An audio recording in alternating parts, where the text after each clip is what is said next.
You don't want the long version, do you?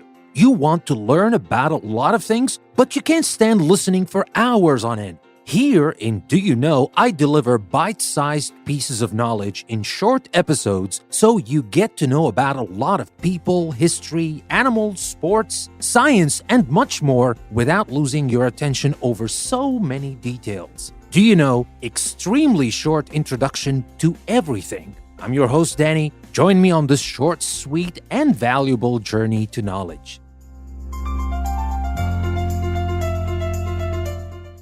Welcome to a new Do You Know episode and a very short introduction to the Great Wall of China. You can find the text on my website, EnglishPlusPodcast.com, and better yet, if you are a patron, you will get a special PDF listening practice worksheet to take your English along with your knowledge to the next level. You can find the links in the description of the episode, and now, without further ado, let's talk about the Great Wall of China.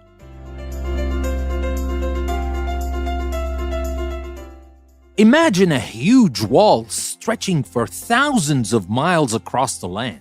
The wall winds through hills, climbs mountains, and crosses deserts. If you visit China, you can see a wall like this. The Great Wall of China, as it is known, is the longest structure ever built. The Great Wall of China zigzags across parts of northern China. It was built section by section over centuries. In fact, there are many gaps between the sections, so the Great Wall isn't a single solid wall. But if all the sections are measured, the wall is about 4,000 miles or 6,400 kilometers long.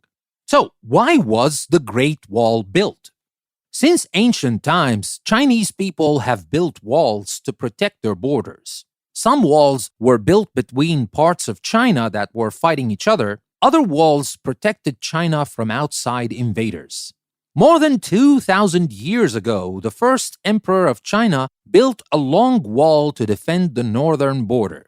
The emperor Qin Shi Huangdi thought of connecting older existing walls with section of a new wall.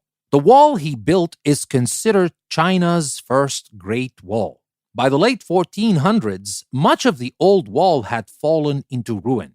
The Ming Dynasty, a group that ruled China, decided to build a new wall. The Ming rulers wanted to keep China safe from the Mongols, who had a powerful army. They also wanted to move part of the wall farther south. There, it could be built to form a long defensive ring around Beijing, the capital city. So, how was the Great Wall built? At first, builders used the same construction methods that were used to make the old wall. They packed soil between heavy wood frames. But by the 1500s, the Ming rulers had decided to make parts of the wall much stronger. They ordered their builders to make the wall's foundation from granite blocks. The sides were built from stone or brick. Workers built watchtowers into the wall so that soldiers would see Mongol attackers coming. A soldier who spotted the enemy could use a warning signal, such as a torch, to alert a soldier in the next tower. Such signals could be relayed quickly from one tower to the next. The wall is biggest and strongest near Beijing. There, the wall is about 25 feet or 7.5 meters high and 30 feet or 9 meters thick. The top of the wall is paved with brick, forming a road. The road is wide enough to hold 10 soldiers marching side by side. Construction on the wall continued until the mid-1600s when the Ming Dynasty was overthrown. By that time, it was the longest structure ever built anywhere on Earth. And now let's talk about the Great Wall today.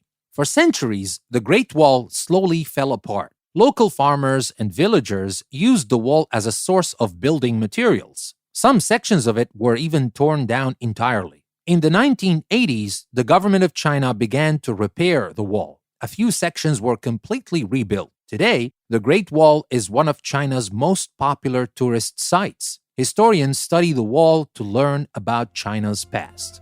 So, that was everything I wanted to share with you in this very short introduction to the Great Wall of China.